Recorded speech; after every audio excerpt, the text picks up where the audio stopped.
இந்த DNA awakening பத்தி புரிஞ்சுக்கணும். ஜெனட்டிக் ப்ளூ பிரிண்ட் இதை கொஞ்சம் புரிஞ்சுக்கோங்க. அதாவது ஜெனட்டிக் ப்ளூ பிரிண்ட் பத்தி சில சத்தியங்களை சொல்றேன், கொஞ்சம் ஆழ்ந்து கேளுங்க.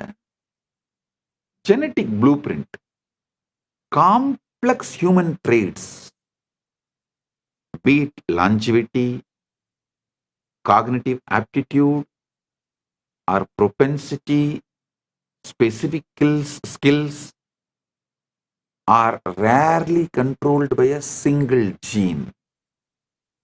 அதாவது நம்முடைய புரிந்து கொள்ளுகின்ற அறிவாற்றல் திறன், காக்னிட்டிவ் ஆப்டிடியூட்,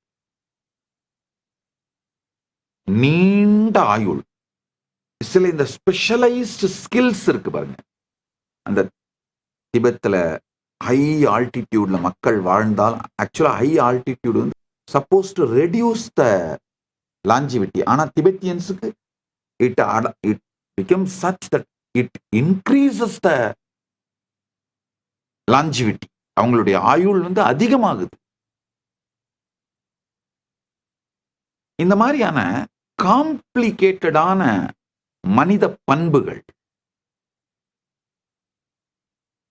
ஒரு ஜீன் மூலமாக கட்டுப்படுத்தப்படுவதில்லை.